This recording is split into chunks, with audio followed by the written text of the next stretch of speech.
everybody. I have a wonderful guest with me today who has done all the landscaping at our house today and has volunteered to come to Canada and take care of our yard as well. Thank you so much, by the way. I've kind of signed you up for that without you even saying yes.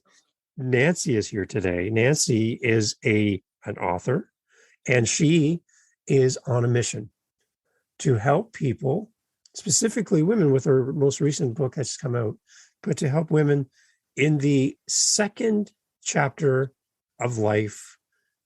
And I'm excited to talk to you today and share your book, share the journey, and get to know you a little bit more. So welcome, Nancy. Nice to meet you. Thanks for inviting me, David. I'm appreciate being here. And you are good to come up and take care of some of the landscaping here. When I get done with mine. Okay. All right. As soon as you're done yours, come on up and take care. Yeah, okay. Yeah. I'm okay. I'll be patient. I'll wait. I'll just let it grow. Okay. You'll be fine. So yeah, very nice to have you here, Nancy. So Nancy, can you introduce yourself to everybody? We've already had a chat already, and I feel like we're old friends already. Right. If you can share with everyone who's listening today a little bit about who you are and where you're from. All right. And then we'll get later into the book as well. Okay, that sounds good. So, so my name is Nancy Candea, and I am now an author. I'm a new author. I've been writing for a while, but now I'm a published author. And I'm also a yoga therapist who's worked internationally. And my specialty as a yoga therapist is trauma, addiction, and chronic pain.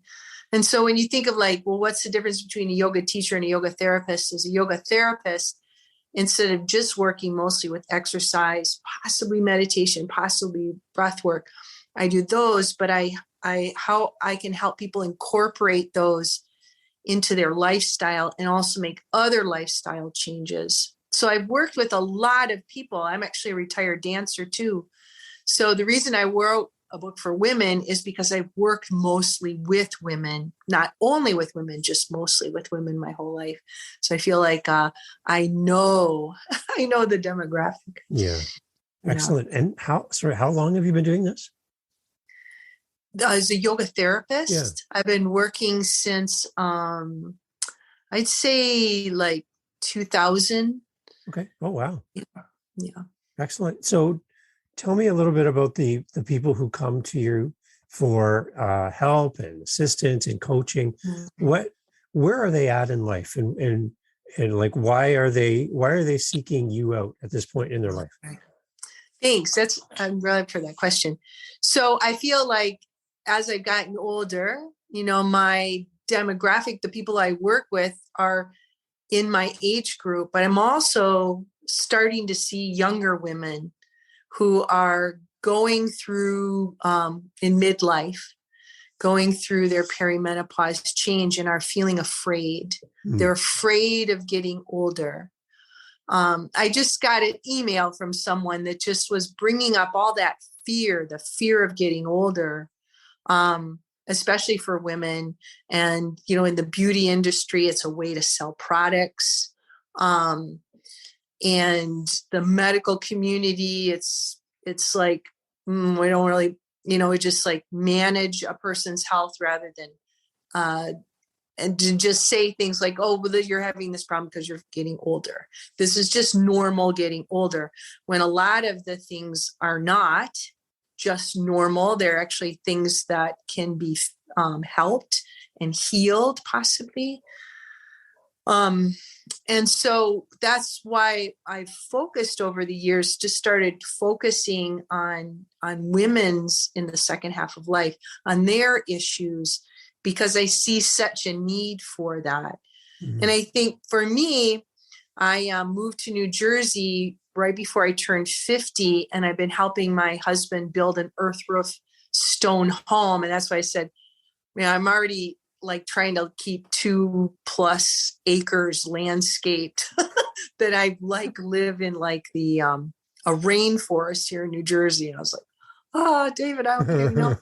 So anyway, so I've learned how to run in my 50s, heavy machinery. I've helped put steel beams on to create this roof that can handle a garden. I'm belaying my husband as he's working on a a cone shaped roof. And so I buff up for the building season so I don't get injured. And what I realized that I feel happier, I'm in less pain than I ever was, and that's as a dancer, you do live with a certain amount of pain all the time. Yeah. But, and so I'm like, well, this can be done. If I could have worked through chronic pain and digestive issues and, relationship issues, and then be more physically fit in my 50s, and less, and, no chronic pain. Of course, everybody gets little things once in a while, but then I think people have been looking to me to say, well, how are you doing this, Nancy? Mm-hmm. And so I think that's who's coming to me now, or even some younger women saying, I want to be like that. I don't want to be old and afraid or feeling old. Getting older is awesome, but feeling old and afraid and tired and kind of lost in the world. And so that's why I think I've kind of got a new group of people coming my way. Interesting. And yeah, for my wife and I, for Jen and I, we have 3 children. They've all grown up. They've all moved out and starting their lives. And the overwhelming silence in our home, where we've gone from driving kids all over the place, having all their friends over, and the busyness of all of that happening. And then the fact that, we would try to bring our groceries into the house and they would mug us on the way in and take all our food, and we'd have nothing, and we have to go back to the store. All that's done for us. Yeah. And then in the silence of all that in our home, we're at a very interesting crossroads, like you mentioned in your book, a very interesting crossroads in our life. And I think there's a lot of people who might be listening to this who feel that way or are dreading that in the future and don't know what to do. So is your book something designed to help people in that stage of life?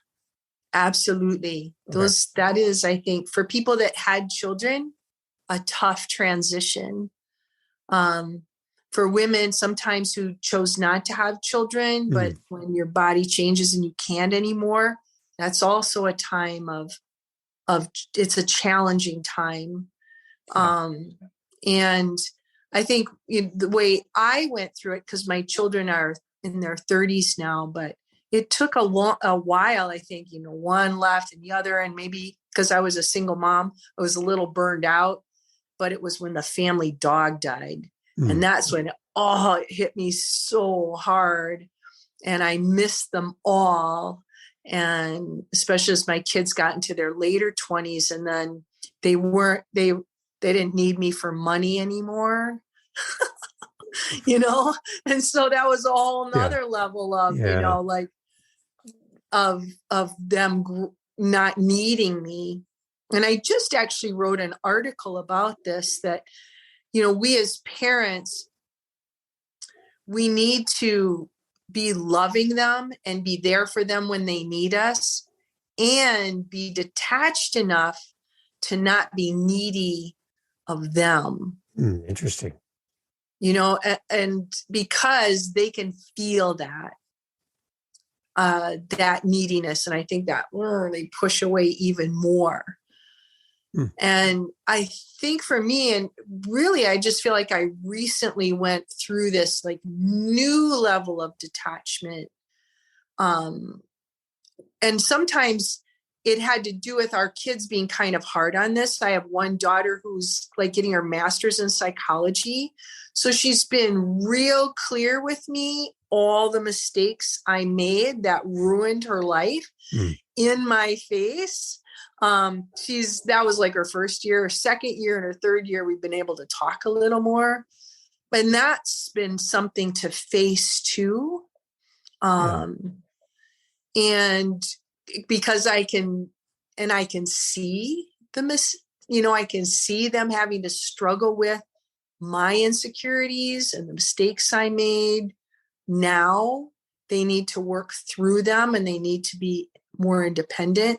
And so I had to take myself, I was like the family dog, kind of thing. And then this recently was a whole new level of finding myself. I think the book helped me do that. And the book does lay a clear path from right when you're reading it to 2 days before you die. What are you going to focus on? What are you going to work on? And that's the core values. We can have goals, but they're done. Like, I got the book done. I felt empty. I got it published. I got it out there. And then I was like, now what? Oh, I think I wouldn't have felt empty if it would have made me like $100,000 or something. But I don't get a lot of money from each book, even though it did well. And it's still, I have to keep it going, but that I need to live differently now to satisfy kind of my soul. And I was just with both my girls this past weekend because my older daughter's pregnant. So she's going to have a baby next month. And congratulations. I do hear that being a grandparent is like, a whole new level of fun. Yeah. But it's not going to be a full-time thing for me because my kids live in the Southwest. Yeah. And so, and even with grandchildren, there's a specific time that they're into you and then they're teenagers and, you go through it again. Yeah. So we really, we have to get real solid in our core beliefs. So if my core belief, my core value is loving kindness, from this moment on when I die, I can keep getting better and better at this. And I really looked at that hard in my life. And when I went with my kids this weekend, I was in Austin, Texas, and it was everything from like a party, lots of people, to COVID exposure. And I really felt there was a lot. The stepmother came with her her daughters. And so there's a lot of family that isn't always in harmony, but I felt really good because I just worked on loving kindness and service and generosity the whole weekend, rather than feeling insecure. My needs aren't going to be met. Do they love me? All this stuff can come up when our children start pulling away a little bit because they need to. Yeah. They need to figure their own selves out as adults. And so I came away from this long weekend going, I felt good about who I was. Nice. And what I gave to my children. And I think what we can give to our children is our confident, healthy selves. That's very interesting. Yeah, I like that. Yeah. And that's what they need from us. They don't necessarily need us like they used to, but they will call on us and we need to be there. I think there's a particular challenge for people that, especially as your kids get older, if they're troubled in some way, if they're feeling distant or even estranged, which all young adults they don't necessarily have to be troubled, but they will go through troubles. And how can we be there and support them and realize that we're in this journey with them forever. And as the parent, we have to pull on our big parent pants. Yeah, exactly. You know what I'm saying? Yeah. And that's another challenge for us. Again, like when your child is born and you walk out of the hospital with them in a little baby carriage thing, you walk out to the car, nobody follows you home. Nobody comes with you to tell you what to do tomorrow and the next day and the next day. They're like, thanks, see ya, bye guys. And you walk away and you're like, I feel so unprepared for this stage of my life, right? I have my family that are here to help me, but there's times where there's no one else but me and this new child is looking at me like, now what do we do? Right. So now I have to figure all this out, and I'm going to make mistakes. I've never done this before. Right. And as you take this process all the way through, I've never been an empty nester before. I have no idea what I'm doing. No, I know. I don't know how to reach my kids and be a part of their life when, I see random interactions here and there, but I'm not used to not having everyone under the roof and feeling like I'm okay. I've got everybody here and we're all That's right. nesting together, Yeah. and I know where everybody is, and I can go Yeah. to bed and rest. Yeah. It's like somebody said when our children were young, at the moment you have a child, it's like your heart now is separate from your body and is off doing other things. Yeah. And it's a disconnect now. And you're Mhm. like, uh, I right? know. A piece of you is somewhere else in the world doing whatever, That's right. wherever. And you have that sense of worry and concern and love and care. All those things are still there, even though they're not under the roof and Yeah. side by side with us. So That's right. I just, from my point of view as a father, and I know my wife Jen, same thing.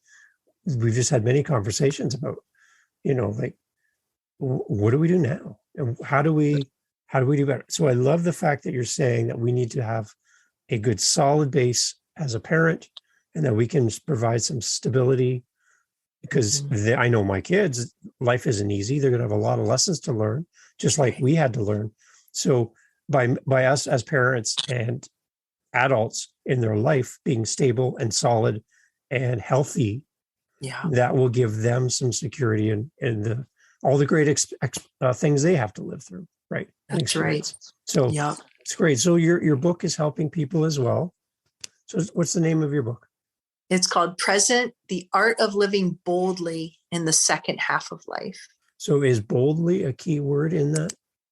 It is. Okay. Explain that. Because, yes, thank you for that. So what I saw, because I've worked with women all my life, and I wish no one ever felt that they weren't worthy or lovable or good enough, but we did. Hmm. But I saw in the first half, women fight for that. They fought for that. They produced families, they produced careers, they, took care of themselves. And then what I saw going on in the second half was especially if they were, full-time mothers, or, we're all full-time parents, but Yeah. if that's all they had, that they just felt that sense of loss, and then that on top of it might be time for a career change or retirement. And all that was what we identified with, and we live boldly. But what I start to see with women, maybe it's not as big with men, but even because of the myths in our culture about women, women getting smaller, women saying things like, brilliant women saying things like, I feel invisible now. I am invisible now. And women with, doing big, having huge careers that make a lot of difference in people's lives, but they started to not feel good because they hadn't stopped to take care of their body. And therefore, if you don't take care of your body, you're not taking care of your mind. And so I saw both of these things, sense of purpose or sense of feeling good in your own body. Both of those things come, maybe just one or the other, or maybe both. And really, and then keeping women smaller, and even like little things like having to buy creams that say anti-aging on them because what was happening to them and their bodies was bad. And then I have a friend who's a medicine woman in the Dene culture, which is on the Navajo Nation. And they as elders, they go through a ceremony at 75 because they're the elders of the community. And there's a lot of respect for that. And we don't have anything like that in the Western culture. No. Agreed. It's just trying to look like a 30-year-old or even a 20-year-old. And, when I was this weekend with a whole bunch of 20 and 30-year-olds, and I'm like, they're cute, but they really are all over the place. I love them, and I don't want to be like that again. No. Right. Yeah. So at this stage, I guess the other thing people are looking at is just a sense of identity. So when your identity was being a mother or a parent and having children, when your identity was a career, when your identity was a relationship with a spouse, all those things are where people find their sense of identity on others and don't find their sense of identity, I guess, within. Right. So in this stage of life, when all these changes are happening, how do we craft a strong sense of identity that's not always based on others? What do you Right. think? What do you think And about that? that's why, like, real early on in the book, you know, we talk about breaking the myths of Okay. what is your belief system? Are you buying into these weird myths about aging? And then we go into, okay, so here's what we can focus on, and that is our core values. And our bunch of core values turn into our belief system, and we live our belief system. So if mine is loving kindness, every day I can look for situations to do that. Another one of mine is accessibility. I'm in the wellness industry, and wellness doesn't feel accessible to people. So even like this book makes wellness more accessible than a course that you would take with me, because it's just one cost, Yeah. you know? And so even I run a nonprofit that helps with that accessibility. Creativity is really important. And so I'm just like getting on the other side of the book. I'm like, okay, I need something to do in the evening. I could get back to my art, being an artist. I'm also really into the upliftment of humanity, into unity. And that's fits in with my religious beliefs. And so I work for the upliftment of humanity. So I'm very I put time and effort into building community so that all other people can access that. And so when I decide what my core values are, which adds up to my belief system, then I can start, how am I going to express myself? You know, it helps if you've already like made all the money you need, then you can do that as service. But I'm not there. I still need to make money. So I think of ways to do that as, as ways to exchange, my service or my products in the world. You know, I weave baskets, and I'm a painter also. And so I have an open house coming up since people are curious about this house we live in the town we live in. And so I'm going to, in the next few weeks, be doing more painting of the beautiful lavender in front of my house. Nice. And so that fulfills me, but I know that if someone buys that painting, it will also make them happy. So from being like an activist to being an artist, those are all ways I'm expressing my core values. That's great. It's very interesting. So as far as people who are interested in wanting to work with you or learn and study along with you, what kind of services do you offer to people through your website where people can connect with you? What can they learn? Well, I do private work with people, and I always have like a 30-minute free consultation. You can always find that at my website. And then I have classes. I'm a personal trainer too. So I have strength training and yoga classes that are on a sliding fee scale. And then I have online courses, and I have group courses. So I've tried to make like a whole tier of different ways people can work with me. And I always put out like interesting educational things on my social media. Nice. And invite people to interact. So again, I want to make wellness accessible. And I also know that, people want it in different ways. And I'm always open to bartering or work study with people if they need more time with me. So, because that is one of my core values, is that everyone should be able to learn the self-care that doesn't cost, Yeah. Yeah. So for our listeners too, we have authors that are listening in as well to the podcast. Any advice for an author who is new to the process or is looking to promote their book? Is there something that you can give people that are listening that can kind of just spur them on as an author? Yes, I think, my work is nonfiction and my book.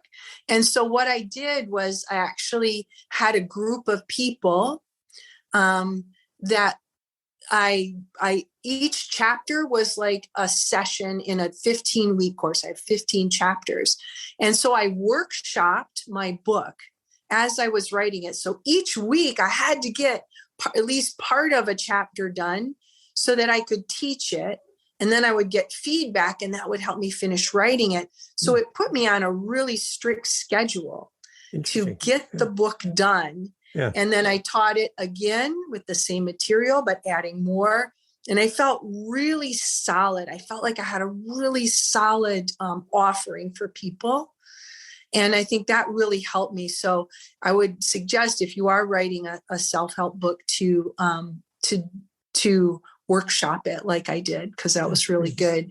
And then I put some time aside. It took a lot to self-publish. I think that took a month and a half of not only studying how to do it, but just doing the work of it. And right now, because I pretty much published on May 19th, and I'm working on my this is part of my virtual book tour.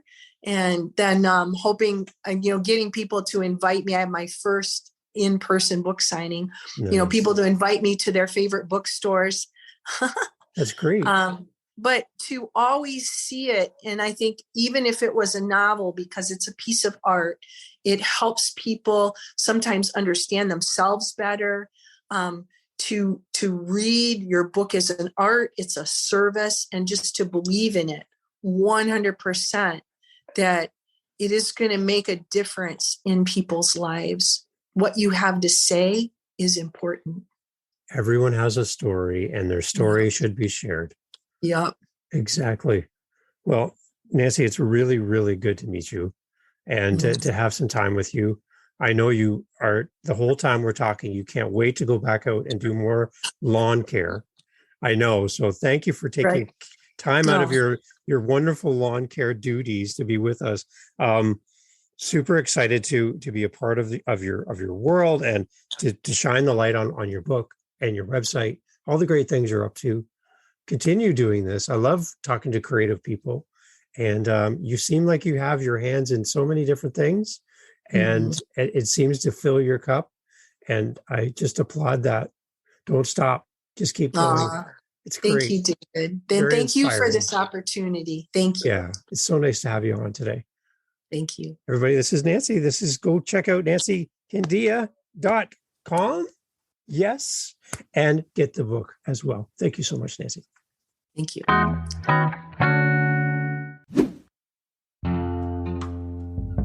Hi, guys. This is Dave from Living the Next Chapter, a podcast designed to connect authors and audiences. We're always on the lookout for our next interview. If you're an author, a publisher, and you have a book, whether you're just starting, whether you're halfway through writing, or it's all done and you want to tell the world, that's why we're here at Living the Next Chapter. Get in touch with us through livingthenextchapter.com, contact us, and let's set up some time together to discuss your book, to discuss your project, and how we can get you on the show. My name is Dave, and I would love to speak to you. So go to livingthenextchapter.com, and let's get over there together and discuss all the great things that you're up to as an author, as a publisher, and let's grow your audience together. Join us on livingthenextchapter.com for great authors and an audience that's eager to hear about what you're up to as an author and a publisher. Contact us today, and let's get your book out in front of others. Thanks for listening, and we'll see you on the next one.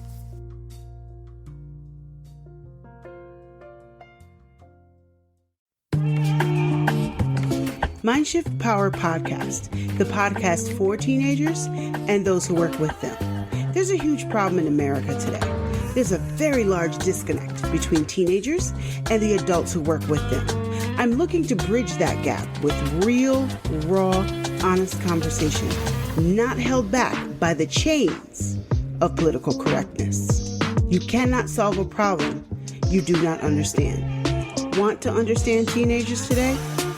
Listen to this podcast.